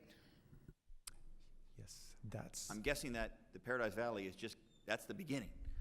With success there, we want to take it to every single school district in the city of Phoenix. Is that the plan for the department? Mayor, Councilwoman Passport, that is correct. The reason we chose Paradise Valley, we didn't really choose it, but Mayo Clinic came to us as part of that partnership because they're in that area. They wanted to work in that area as part of that process. This is just the pilot to start with. Once we get done with this pilot, we're going to work with all the other school districts as part of the process. Thank you very much. Councilman Gates? Thank you, Mayor. I guess my Microsoft reference was pretty dated, so maybe it's the next Google of trash. Yeah. I told Councilman Gates that was so 90s to refer to Microsoft. I mean, come on.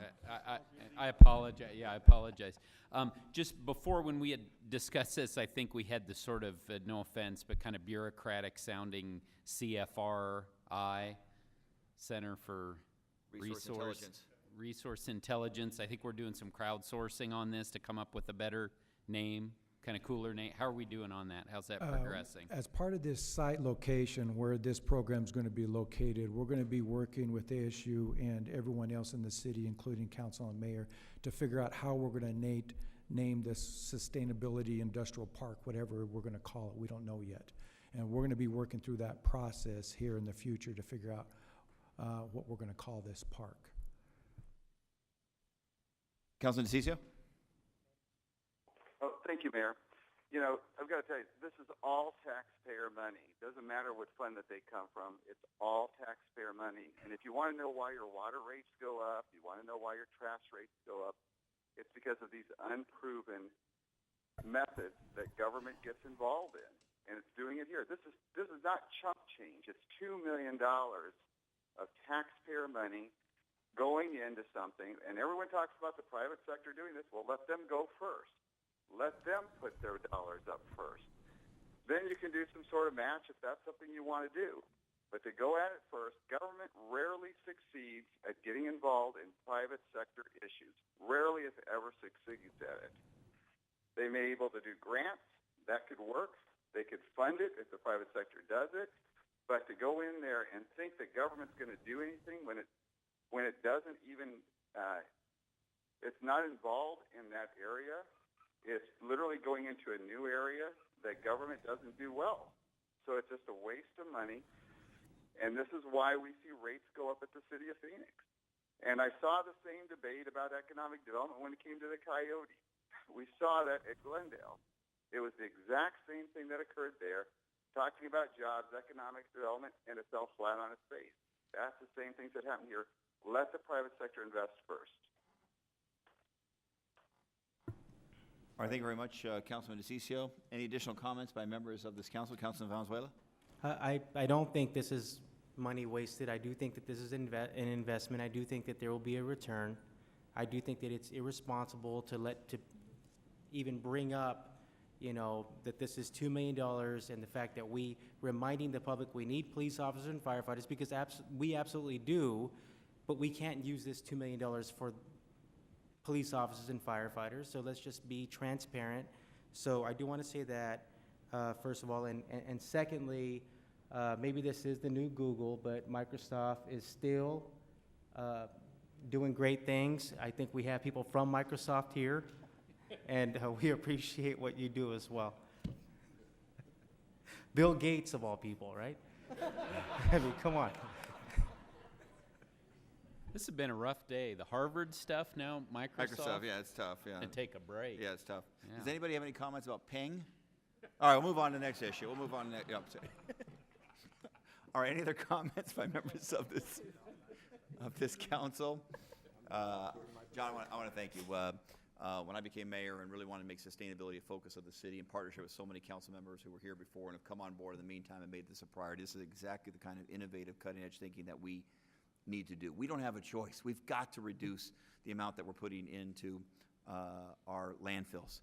We have got to do more with recycling as a city. It makes us a less competitive city if we don't do that. And if we don't take advantage of the opportunity that the Global Institute of Sustainability, ASU, has right here in our community, if we don't take advantage of that, a massive resource to rethink the concept of garbage into resource and the financial opportunities that go along with it. It's going to be coming upon every member of this council to explain it, because of course it's going to be criticized. This is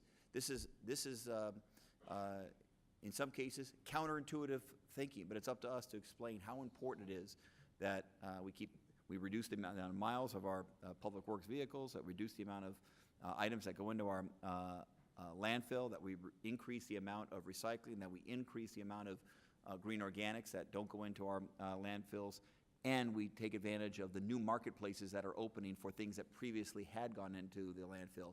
Phoenix can be at the cutting edge of that. I think this is a unique opportunity. So I'm really appreciative of you, staff, members of the council that have been so supportive of this type of thinking at the city, and I support this item. With that, roll call. DeCiccio. Nope. Gallego. Gates. Yes. Noakowski. Pastor. Yes. Valenzuela. Waring.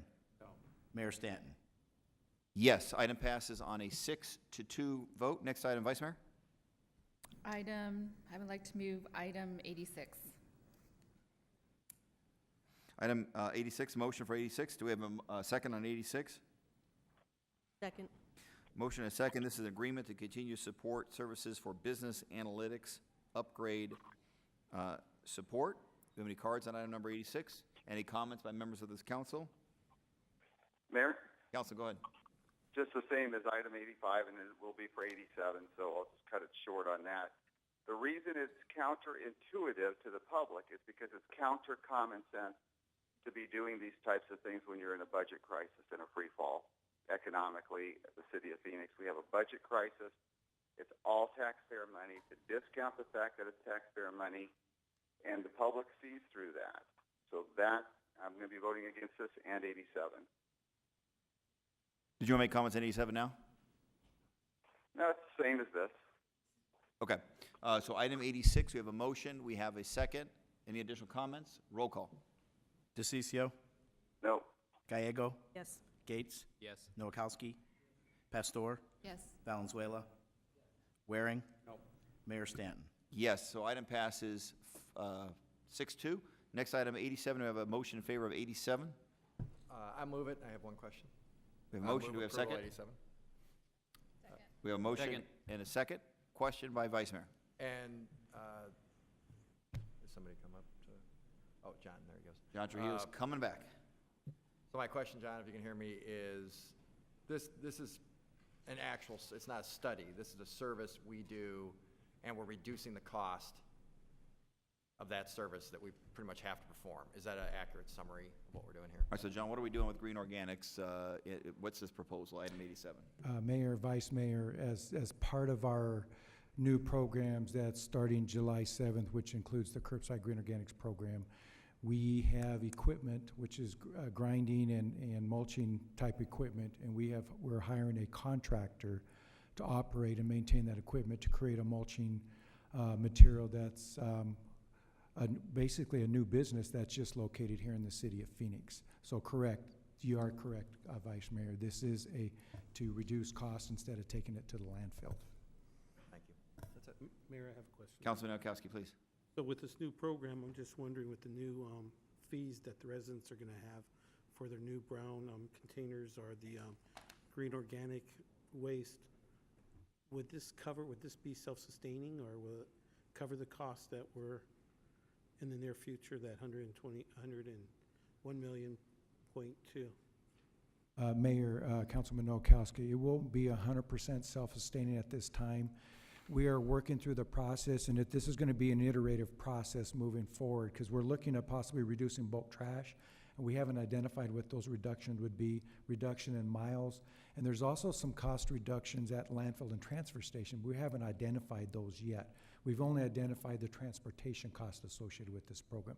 So at this time, I would say not 100%, no. Okay. Councilman DeCiccio, go ahead. Yeah, just the last point, though, too. And until we get those numbers from staff, the report we got from staff this morning on this was that it is not self-sustaining. We don't have accurate numbers as to exactly what it is or what the real cost is going to be on this. There's no reason to rush through this right now until we know what the true costs are going to be of this program. Again, everything that we do that costs money will have an impact on the taxpayer. It's going to have an impact on what they pay out of their pocketbook. These things are not done in a vacuum. Thank you very much. Any additional comments by members of the council regarding an agreement for our Green Organics processing program? Roll call. Oh, Councilman Gallego, apologies, please. Yep. So you mentioned that we do have the cost on transportation, which is $11 per ton cost to the city, but there are additional costs beyond transportation, including keeping the product in the landfill if we don't end up diverting it. So it is much higher than that. Currently, right now, which we didn't identify as a cost because there's some cost, but our gate rate is $38.25, and that's our current cost. And currently, we had a contract a current mulching contract that we're already utilizing, but the contract is void, and we're paying more for that contract than we will be paying for this contract. So not only is there a savings that we identified, but there's savings on top of the previous contract that we had before. And then I have mentioned before that I have concerns about air quality in the area, and leaving green waste in the landfill creates methane. So this could address that as well? Correct. There is a cost to maintaining a methane collection system. And so we have old landfills that we're still maintaining gas collection systems, which collects methane. So you are correct. But we didn't identify those costs as a savings at this time. And I understand you need to be conservative, but we as decision makers can consider those when we That's see if correct. this makes sense for the council and the city, and I do think it does. Thank you, Mayor. Thank you very much, Councilwoman. Were there other comments by members of this council on the agreement for a green organics program in the city of Phoenix? Roll call. DeCiccio. No. Gallego. Yes. Gates. Yes. Noakowski. Pastor. Yes. Valenzuela. Waring. Yes. Mayor Stanton. Yes, so that item passes. Were you yes? I was yes. So it's 7-1. Next item, Vice Mayor. Mayor, I move item 94. We have a motion. We have a second, 94. Diane Barker, 2 minutes, up to 2 minutes on item number 94. Yeah, thank you, Mayor and Council. This has to do with getting more IT into the Streets Department. Yep. And Kerry answered a question out of the Streets Department on this. He got Kevin to, that they need this IT equipment. I asked why, with the city having IT department, they didn't, but specifically for the streets. And now we have complete streets as your policy. So apparently they did have a RFP for this.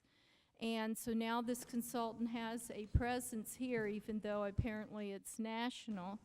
And so basically, I am in support of this, and I'm hoping that you're in support of it, because the streets department's had some turnover, and they need to get some people trained, and their ultimate goal is that there would be more in-house. But this sounds like it's positive. Thank you. Thank you very much, Ms. Barker. Any additional comments by members of this council? Roll call. DeCiccio. Yes. Gallego. Yes. Gates. Yes. Noakowski. Pastor. Yes. Valenzuela. Waring. Yes. Mayor Stanton.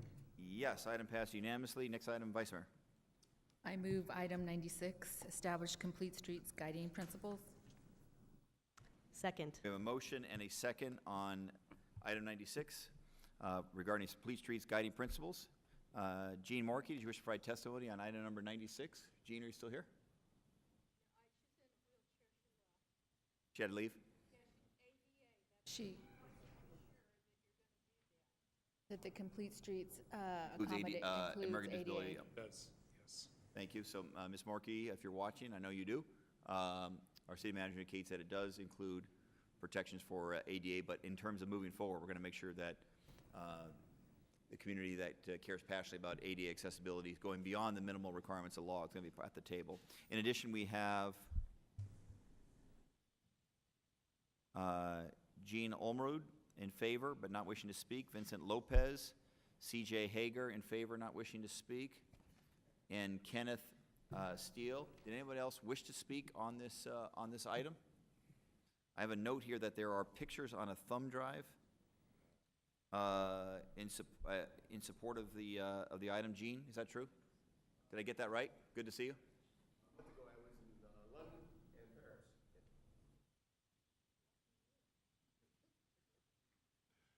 Thank you, Mr. Mayor, council members. Just a month ago, I was in London and Paris, and I took lots of pictures of complete streets, sustainable, cooperative, very well flowing, almost intuitive. I was, I thought I died and gone to heaven seeing how well it was. Thank you very much. And you have those on a thumb drive, and you provided them to us yet, or will you? They returned it to me because they told me they're not set up to use it here. Oh, I see. All right, so make sure, using our city clerk, we can get those distributed, if you assume you want to every member of the council individually. Sure. All right, good. Be glad to. Thank you very much. So the motion is in favor of establishment of the complete streets guiding principles. We have a second. All roll call. DeCiccio. Yes. Gallego. Yes, and thank you to everyone who put your hard work into this many years coming. Gates. Yes. Nowakowski. Pastor. Yes. Valenzuela. Waring. Mayor Stanton. Yes, item passes 7-1. Next item, Vice Mayor. Move approval, item 98. We have a motion on 98. Do we have a second? Second. We have a motion and a second. Number 98 is a issuance of the $10 million from IDA funds for Pioneer Preparatory School Project. Leonard Clark, you oppose the item, you want to provide testimony on item number 98.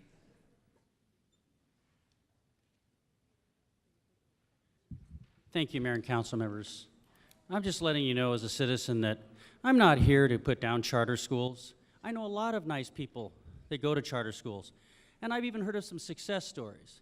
I'm just asking for fairness.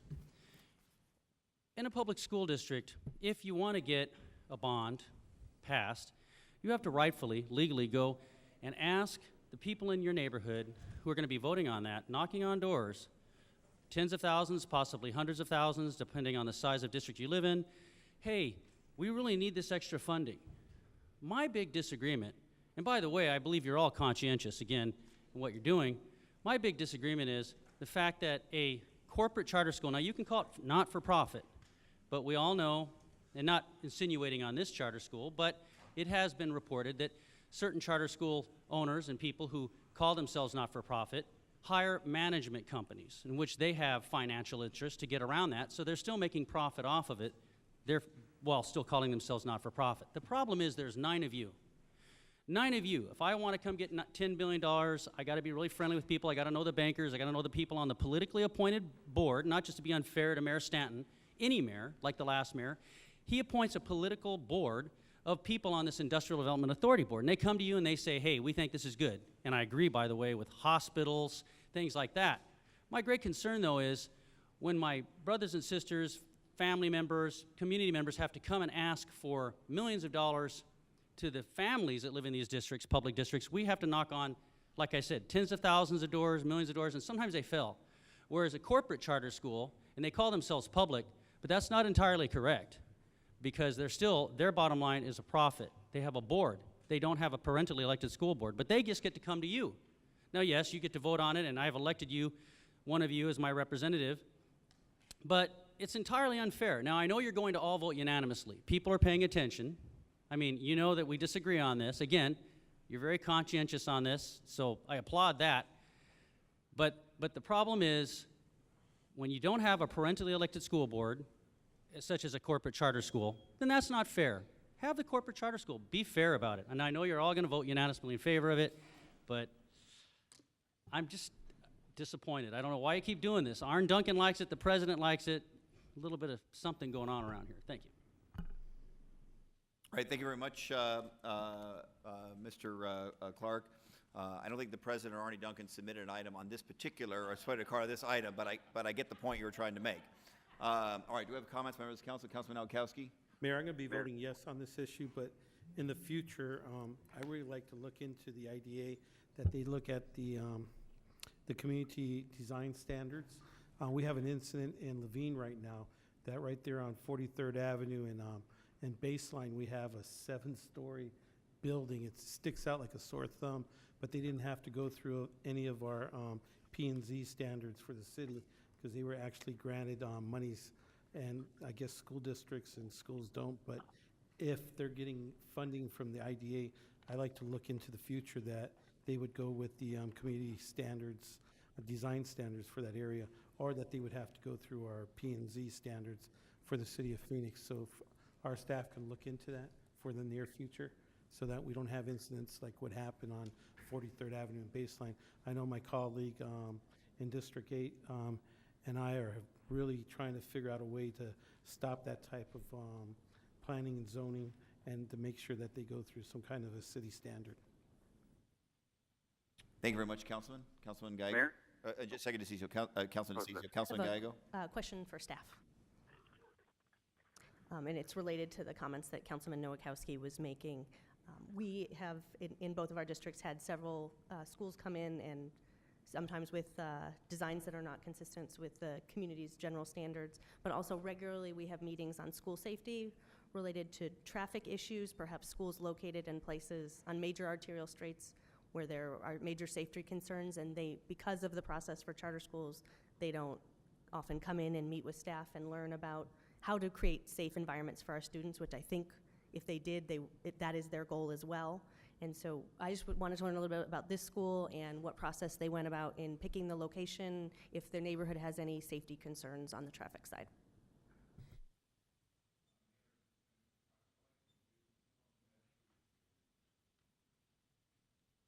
Can you hear me now? There you go.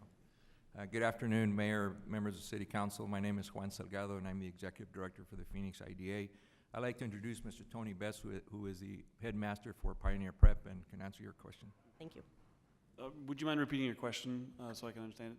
We have had issues with charter schools coming in on major arterial streets and maybe not understanding some of the safety implications and not going through a process of learning about local traffic. So if you could tell me what process you went through in picking the location and if there are any safety concerns in the neighbors, if the neighbors have expressed any concerns about your location. Sure. Yeah, actually, the location was actually chosen before I'd been hired, and it's actually set back off of Clarendon, just south of Indian School on 67th. We actually, when we first were brought into that location, we actually were inside the Boys and Girls Club, which is right on 67th Avenue in Clarendon. And at that time, there was no Hawk, which was right up there on 67th Avenue in Clarendon. It was actually a wide open intersection. When we moved into our brand new building, just set back by the YMCA, a Hawk was actually put in by the City of Phoenix within 1 year. So that Hawk actually maintains the traffic and the safety there.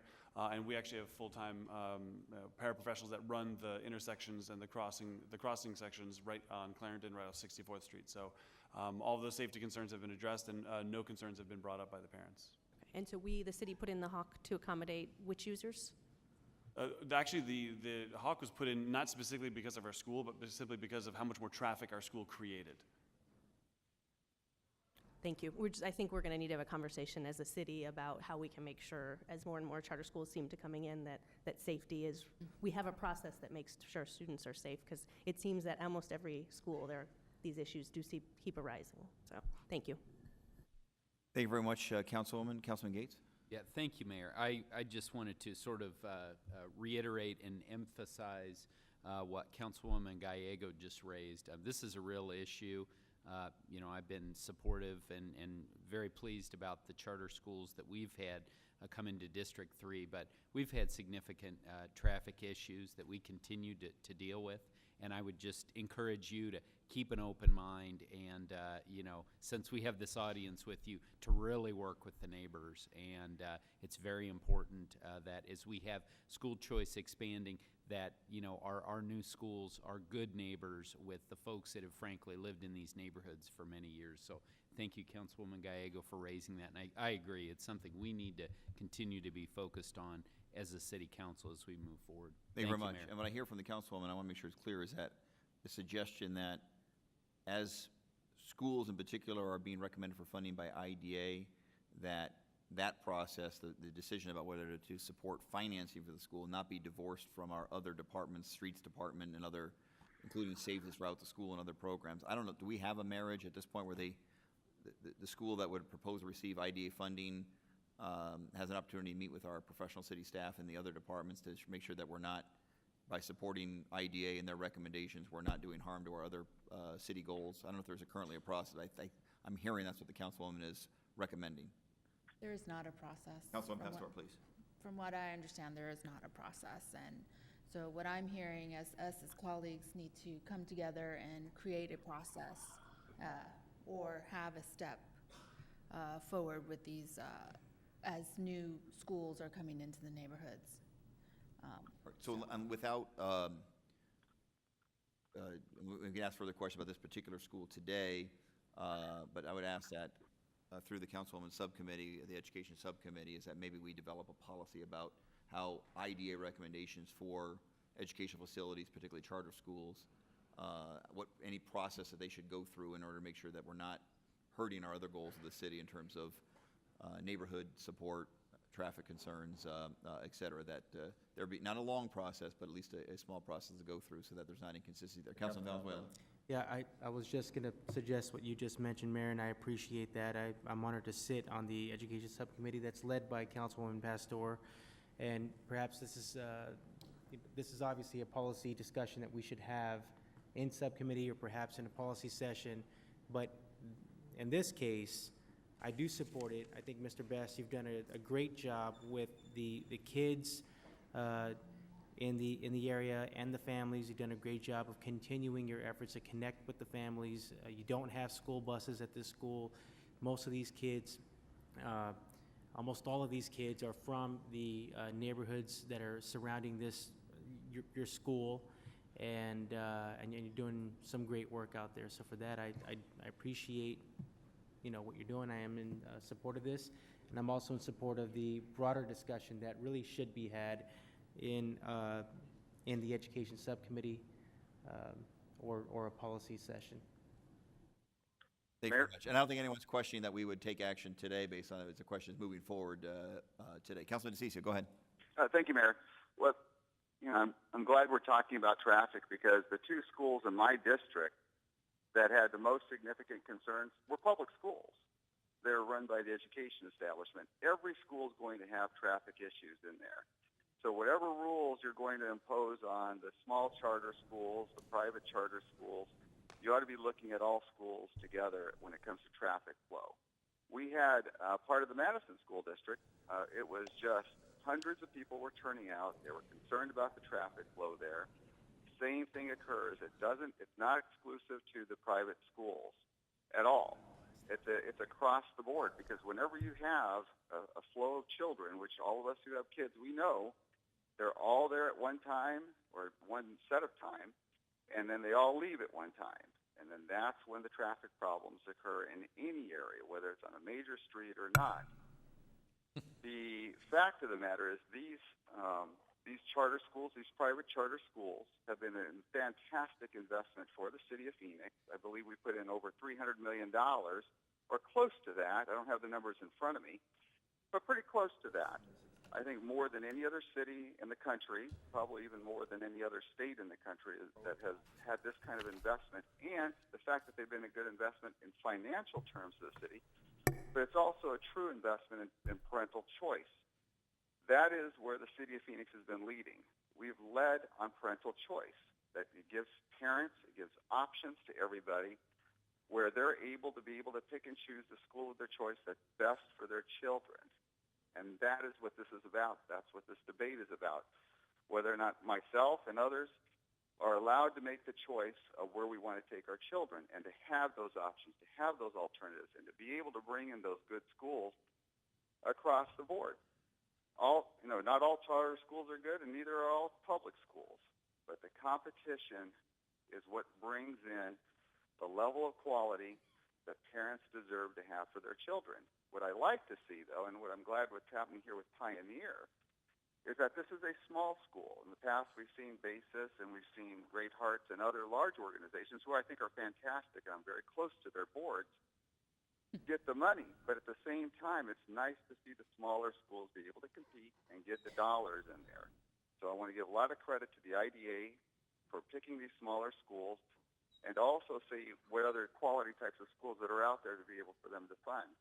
Again, this is a great move for the city of Phoenix. It's a great investment for the city of Phoenix, and it's a huge investment in school choice. Thank you, Mayor. All right, thank you very much. Obviously, the difference, Councilman, is that the city doesn't have any control over the public schools in this regard. We're talking about individual cases that would come before the IDA and be recommended for IDA funding, whether we would request that before we grant support for those funding, that we meet with the various professionals within the city from Streets Department, Neighborhood Services, to make sure that we're not creating any issues, traffic issues and or neighborhood issues before we provide that IDA funding. So obviously there's a different relationship between the charter schools seeking IDA funding and traditional public schools. Oh, sorry, Mayor. No, but you can't single out the private charter schools. You can't single them out and say, hey, they're the bad ones that are doing this, because they're not. Again, in my district, the two ones that created a problem were public schools. And if we're going to have rules on private charter schools, then we need to be having at least guidelines for other schools. You can't basically pull them out of the mix and say, we're going to treat you differently here. the city's done a fantastic job when it comes to these investments. And I've got to give lots of credit to the IDA board for doing this. I mean, they've literally done what others could not have done, even in bad times. They've gotten a return on their dollars because they've been conservative investments. At the same time, we cannot treat these guys differently. It's just not fair. Okay, anything else, Councilman Pastor? Councilman DeCiccio, I hear your concern, and we will look at it both for public and private. Thank you. Okay, that's great. Although from a traditional public school, I don't think we're legally allowed to, so I don't leave a false impression about what we might be able to do or not be able to do. The ones that we'd be able to really work with are ones seeking IDA funding. Okay, so the motion is in favor of 98 and a second with a request that we have this item before the Education Subcommittee about developing a policy moving forward on support for schools through the IDA. So that is part of the motion. Roll call. DeCiccio. Yes. Gallego. Gates. Yes. Nowakowski. Pastor. Yes. Valenzuela. Waring. Yes. Mayor Stanton. Yes. Next item, Vice Mayor. Move approval items 104 to 115, holding out 106, 107, and 108. Oh, 105. Can we hold that 105 as well? And holding out 105. Thank you. Second. We have a motion. We have a second. All in favor, say aye. Aye. Aye. Any opposed? Passes unanimously. Move approval item 105. Second. We have a motion and a second on item number 105. This is the proposal for the Phoenix to adopt an open data policy. Any cards on item 105? Any comments by members of this council? Councilman Gates. Yes, Mayor, thank you. Excited about this item. Came through our subcommittee. This is going to allow for additional innovation in our community, and just all of the different opportunities for app developers who are going to be able to take advantage of an open data policy. I'm not going to name names of any companies that might come about, but I think there are additional economic development opportunities here, as well as there's been a lot of talk about transparency today. This is, again, moving in that direction of further transparency and making public records more available and available in a quicker format to our community. Thank you, Mayor. Thank you very much. Assuming this item passes, we are just getting started. It adopts a philosophy of the council, if this is passed today, that data collected by the city is open. By default, it is open. There may be certain items that have proprietary or private information that, of course, will not be made open. But other than that, we're going to actively, not passively, actively work to make sure that that data is open. On the issue of open data, I work with mayors around the country, and this is an area where Phoenix is behind on. Many other mayors and cities have advanced open data policies, and they're working very closely with the tech/hacker community to come up with business opportunities associated with that data. And so I know in addition to passing this open data policy, our city manager is working with the professional city staff to start getting data sets out there, even if it's not in the most presentable form. That's okay.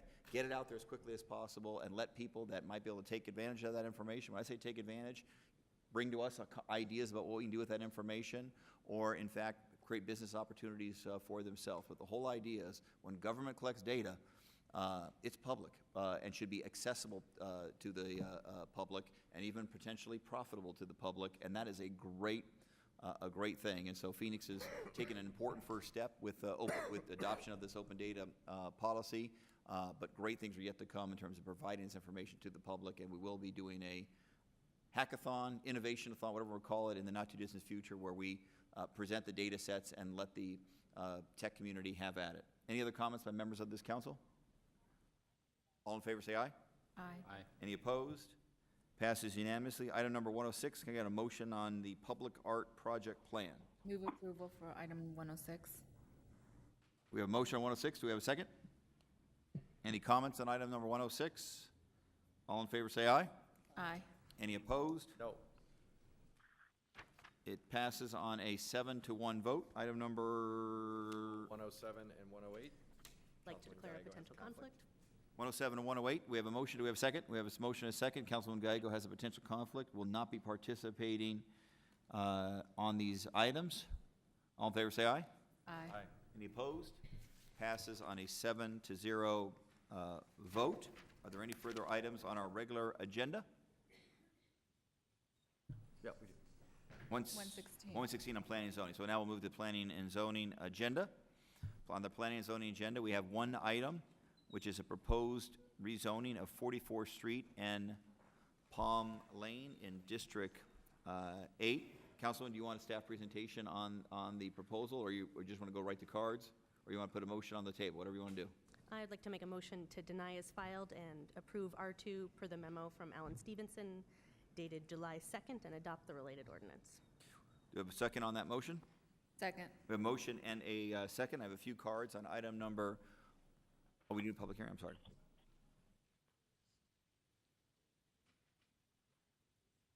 Not indicate that, but do I need a public hearing on that? 116.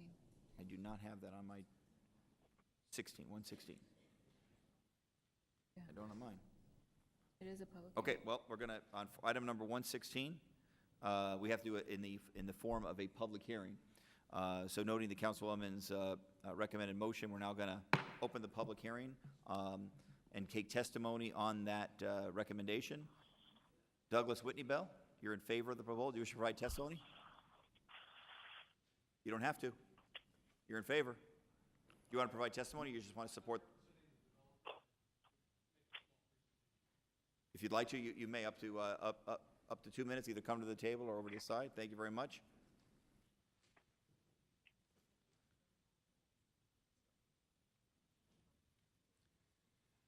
Doug Whitney Bell, 1102 East Missouri Avenue, Phoenix, Whitney Bell Perry Architects.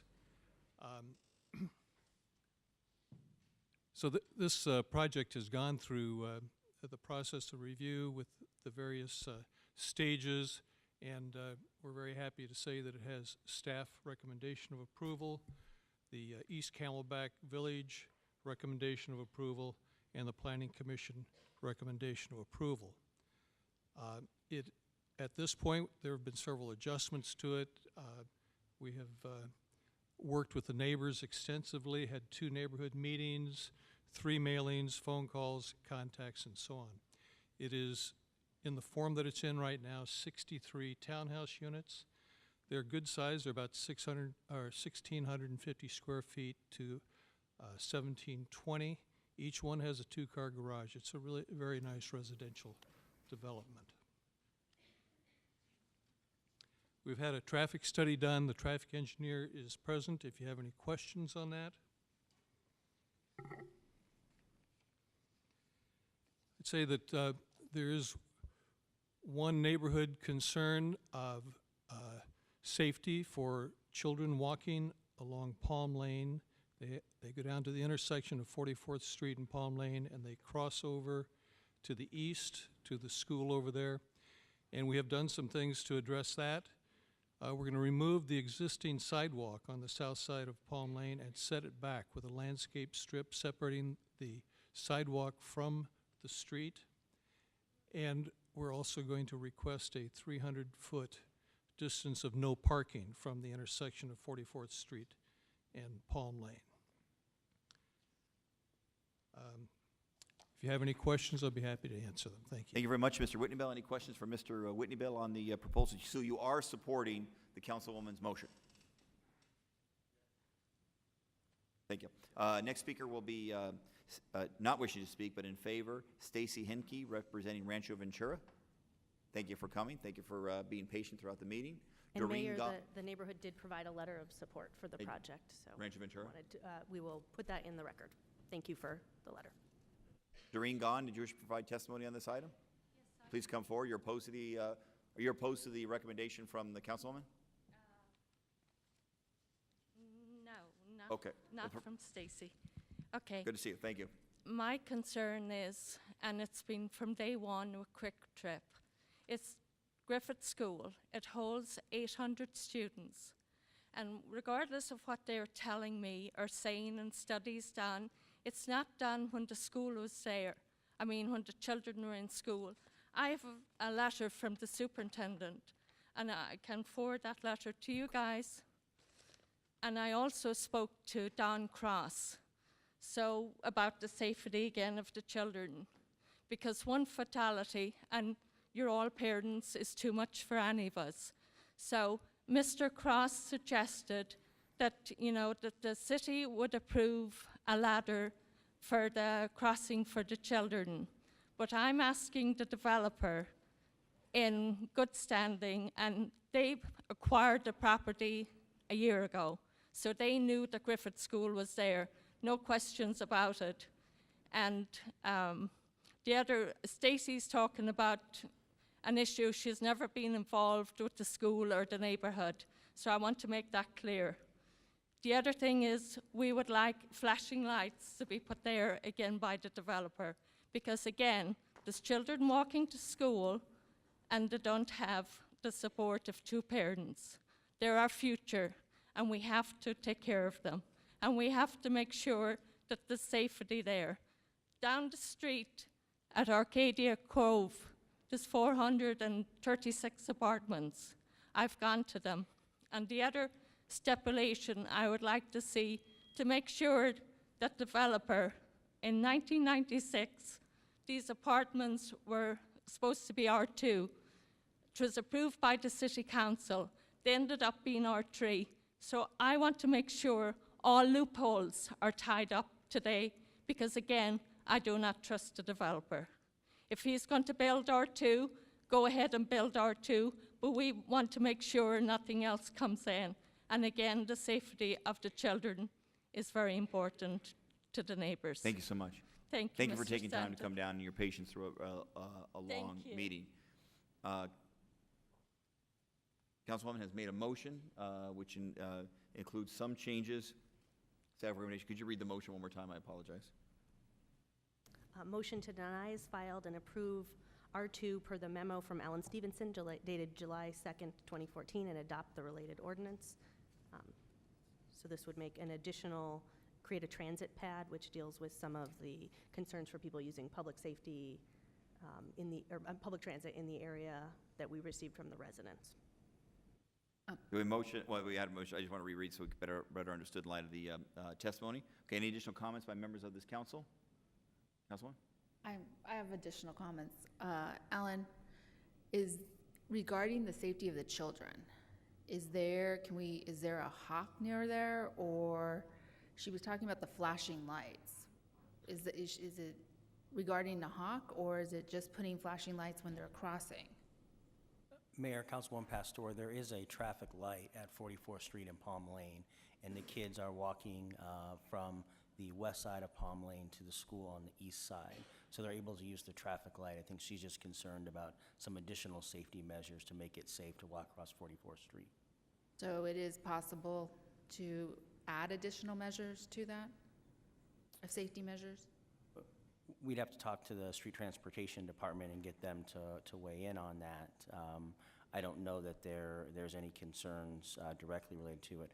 I would ask the applicant's traffic engineer to come up, because I think he's had some discussions related to that with the Streets Department. Mr. Stanton, can I make? You may come forward if you have a quick comment on the nature of the discussion. I will certainly allow that, and then we'll be taking a vote. Just a moment, please. Again, I spoke to Don Cross, and again, he said about the ladder that the city could do, but he said to the developer, because they acquired this property a year ago, they knew there was a school, they know there's little children about this height walking to school. So the developer should fund that, not the taxpayers, because they knew, and that would be good faith for the developer and their team to show they do care about the children in the community. All right. Thank you very much, Ms. Goff, for your testimony. Council, do you have anything else in addition? Mayor, Councilwoman Pastor, certainly we can work with the development and working with plan and development with regards to how that's going to be evaluated.